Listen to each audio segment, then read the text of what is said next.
क्या उसे भी प्रेम था उस विधवा से जो अब उसके मन में उजागर हो रहा था? उसने कभी समझा ही नहीं कि उसे उस विधवा से प्रेम है। आज वो विधवा किसी और की हो रही है तो उसका दिल धक धक सा कर रहा है। हेलो दोस्तों, आपका स्वागत है हमारे इस कहानी चैनल पर, जहां हम लेकर आते हैं दिल को छू लेने वाली अनोखी कहानियां। यहाँ हर कहानी में होगा इमोशन, सस्पेंस और ज़िंदगी से जुड़ी गहरी सीख। अगर आपको भी ऐसी दिलचस्प और असरदार कहानियाँ सुनना पसंद है तो हमारे चैनल को अभी सब्सक्राइब कर लीजिए, ताकि आने वाली हर नई कहानी आप तक सबसे पहले पहुंच सके। तो आइए आज सुनते हैं एक नई कहानी जो रविन्द्रनाथ टैगोर की लिखी हुई है। आज की कहानी का शीर्षक है पड़ोसिन। तो चलिए सुनते हैं। मेरी पड़ोसिन बाल विधवा है, मानो वह जाड़ों की ओस, भीगी पतझड़ी हर सिंगार हो। सुहाग रात की फूलों की सेज के लिए नहीं, वह केवल देव पूजा के लिए समर्पित थी। मैं उसकी पूजा मन ही मन में किया करता था। उसके प्रति मेरा मनोभाव कैसा था, उसे मैं पूजा के अतिरिक्त किसी अन्य सुबोध शब्दों में प्रकट नहीं करना चाहता। दूसरों के सामने कभी नहीं, अपने प्रति भी नहीं। नवीन माधव मेरा बहुत ही घनिष्ठ एवं प्रिय मित्र है। उसे भी इस बारे में कुछ नहीं मालूम। इस प्रकार मैंने अपने अंतरतम में जिस आवेश को छुपाकर साफ सुथरा बना रखा था, उसके लिए भीतर ही भीतर गर्व का अनुभव भी करता था। परंतु पहाड़ी नदी की तरह मन का वेग अपने जन्म शिखर से बंधा नहीं रहना चाहता। किसी भी रास्ते को अपनाकर वह बाहर निकलने की कोशिश करता है। इसमें अगर वह सफल नहीं हो पाता तो भीतर ही भीतर कसक उत्पन्न करता है। इसलिए मैं ये सोच रहा था कि कविता में मैं अपने भाव प्रकट करूंगा, लेकिन कुंठा की मारी लेखनी ने किसी तरह भी आगे बढ़ना न चाहा। बड़े आश्चर्य का विषय तो यह है कि ठीक उसी समय हमारे मित्र नवीन माधव को अचानक बड़े ही प्रबल वेग से कविता लिखने का शौक बढ़ने लगा, मानो अचानक भूचाल आ गया हो। उस बेचारे पर ऐसी दैवी विपत्ति पहले कभी न आई थी। इस कारण वह इस नई नवेली हलचल के लिए बिल्कुल तैयार न थे। उसके पास छंद तुक आदि की पूंजी नहीं थी, फिर भी उसका दिल छोटा न हुआ। यह देखकर मैं दंग रह गया। कविता मानो बुढ़ापे की नई दुल्हन की तरह उस पर हावी हो गई। नवीन माधव को छंद तुक आदि की सहायता और संशोधन के लिए मेरी शरण लेनी पड़ी। कविता के विषय नए नहीं थे, लेकिन पुराने भी नहीं थे, यानी उन्हें बिल्कुल नवीन भी कहा जा सकता है और काफ़ी पुरातन भी। प्रेम की कविताएं थीं। प्रियतमा के उद्देश्य में मैंने उसे एक धक्का लगाते हुए पूछा, आखिर है कौन, बताओ भी। नवीन ने हंसकर कहा, अब भी उनका पता नहीं लगा पाया हूँ। नए लेखक को सहयोग देने में मुझे बड़ा संतोष मिला। नवीन की काल्पनिक प्रियतमा के प्रति मैंने अपने रुके आवेग का प्रयोग किया। बिना बच्चे की मुर्गी जिस तरह बत्तख का अंडा पा जाने पर भी उसे छाती के नीचे रखकर सेने लगती है, मैं अभागा भी उसी तरह नवीन माधव के भाव को अपने हृदय का सारा ताप देकर सेने लगा। अनारी की रचनाओं का मैंने ऐसे जोश खरोश से संशोधन करने लगा कि वे करीब करीब 15 आने मेरी ही रचनाएं बन गईं। नवीन आश्चर्य से कहता, ठीक यही बात तो मैं कहना चाहता था, पर कह नहीं पाता था। लेकिन तुम में ये सब भाव कहाँ से आ जाते हैं? मैं भी कवि की तरह जवाब देता, कल्पना से।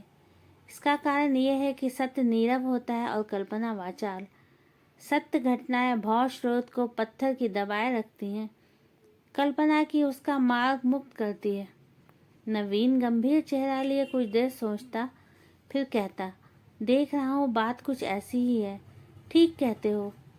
थोड़ी देर बाद सोचने के बाद फिर कहा, ठीक ही कहते हो, सही बात है।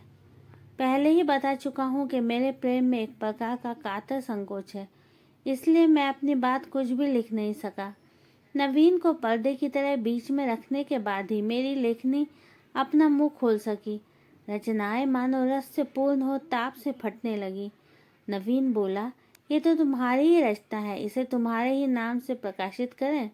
मैंने कहा, भाई तुमने भी खूब कहा, मूल रचना तो तुम्हारी ही है, मैंने तो सिर्फ उसमें थोड़ा सा रद्दो बदल कर दिया है।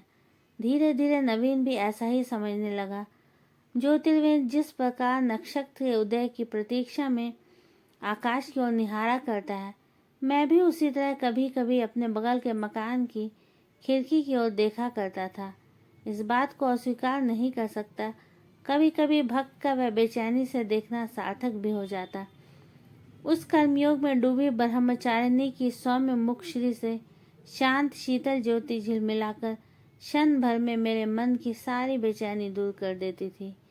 किंतु उस दिन सहसा मैंने यह क्या देखा, मेरे चंद्रलोक में क्या अब भी ज्वालामुखी जाग रहा है?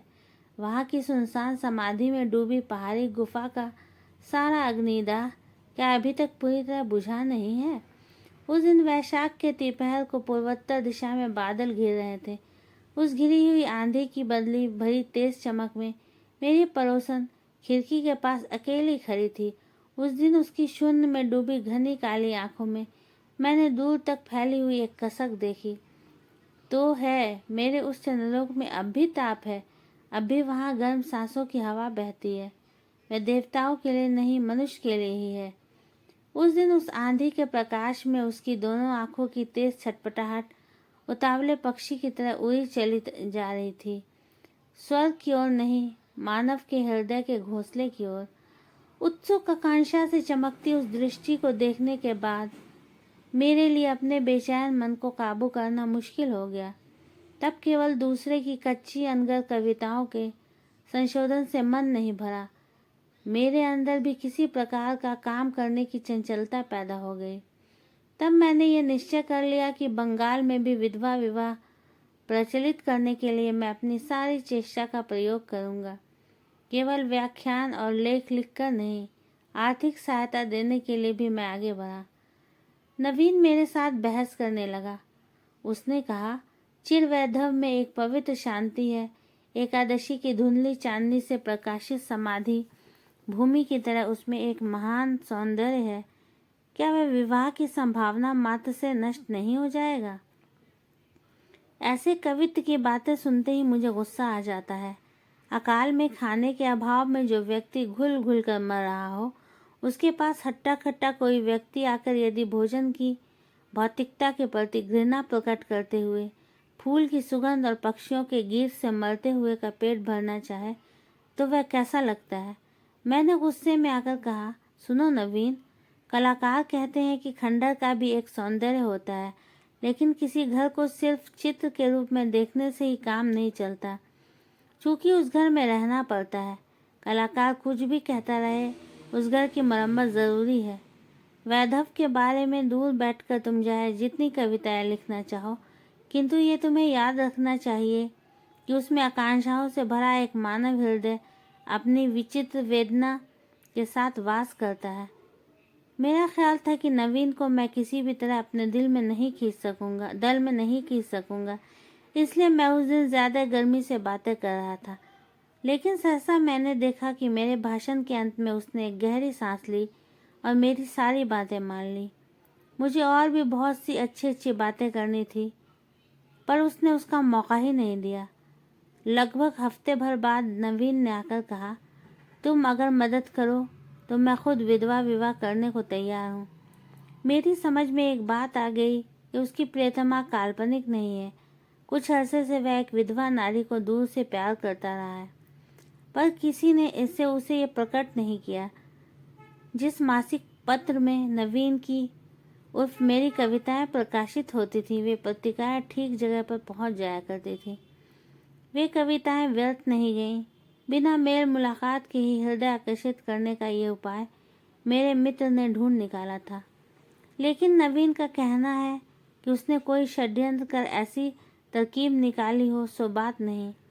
यहाँ तक कि उसका ख्याल था कि वह विधवा पढ़ना भी नहीं जानती थी। मासिक पत्रिका बिना मूल्य विधवा के भाई के मान पर भिजवा देता था। वह केवल मन को तसल्ली भर देने का पागलपन था। उसे ऐसा लगता था कि देवता के लिए पुष्पांजलि चढ़ाई जा रही हो। वे जाने या न जाने, स्वीकार करें या न स्वीकार करें, कई बहानों के जरिए विधवा के भाई से नवीन ने मित्रता कर ली थी। नवीन का कहना है कि इसमें भी उसका कोई उद्देश्य न था। जिससे प्रेम किया जाए उसके निकट संबंधियों का संग भी मधुर लगता है। अंत में भाई सख्त बीमार पड़ा, तो इस सिलसिले में बहन के साथ उसकी भेंट कैसे हुई, वह एक लंबी कथा है। कवि के साथ कविता में वर्णित विषय का प्रत्यक्ष परिचय हो जाने के बाद कविता के संबंध में दोनों में बड़ी चर्चा हो चुकी थी, और ये चर्चा छपी कविताओं में ही सीमित थी, ऐसा नहीं कहा जा सकता। हाल में मुझसे बहस में हारकर नवीन ने उस विधवा से मिलकर विवाह का प्रस्ताव किया। पहले पहल उसे किसी प्रकार स्वीकृति न मिली, तब नवीन ने मेरी सारी युक्तियों का प्रयोग कर और उसके साथ अपनी आंखों के 2-4 बूंद आंसू मिलाकर उसे संपूर्ण रूप से हरा दिया। अब सब कुछ तय है, केवल विधवा के अभिभावक यानी उसके फूफा कुछ रुपया चाहते हैं। मैंने कहा अभी लो। नवीन बोला इसके अलावा एक बात और है, शादी के बाद पिताजी 5-6 महीने तक ज़रूर खर्चा देना बंद कर देंगे, और तब तक दोनों का खर्च निभाने के लिए तुम्हें इंतज़ाम करना होगा। मैंने मुंह से कुछ न कहकर एक चेक काट दिया और कहा अब उसका नाम बताओ। मेरे साथ जब तुम्हारी कोई प्रतियोगिता नहीं, तो परिचय देने में तुम्हें किस बात का डर है। मैं तुम्हें छूकर सौगंध खाता हूँ कि उसके नाम कोई कविता नहीं लिखूँगा, और अगर लिखूँ भी तो उसके भाई के पास ना भेजकर तुम्हारे पास भेज दिया करूँगा। नवीन ने कहा अरे इसके लिए मुझे कोई डर नहीं, विधवा विवाह की लाज से वह गरी जा रही है, इसलिए उसने तुम लोगों से इस बारे में कोई चर्चा करने को बार बार मना कर दिया है। पर अब छिपाना बेकार है, अब तुम्हारी ही पड़ोसी ने 19 नंबर में रहती है। अगर मेरा हृदय पिंड लोहे का बॉयलर होता उसी क्षण भग से फट जाता। मैंने पूछा विधवा विवाह से उसे कोई एतराज़ नहीं है। नवीन ने हंसकर कहा फिलहाल तो कोई एतराज़ नहीं है। मैंने पूछा सिर्फ कविताएं पढ़कर ही वह मुग्ध हो गई। नवीन ने कहा क्यों, मेरी वे कविताएं कुछ बुरी तो थी नहीं। मैंने मन ही मन कहा धिक्कार है। धिक्कार किसे, उन्हें या मुझे या विधाता को, लेकिन धिक्कार है। तो कैसी लगी रविन्द्रनाथ टैगोर की लिखी हुई ये कहानी। और भी इसी तरह की साहित्यिक कहानियाँ सुनने के लिए मेरे चैनल को सब्सक्राइब कीजिए, और वीडियो अच्छी लगी हो तो वीडियो को लाइक शेयर ज़रूर कीजिएगा। Thanks for watching.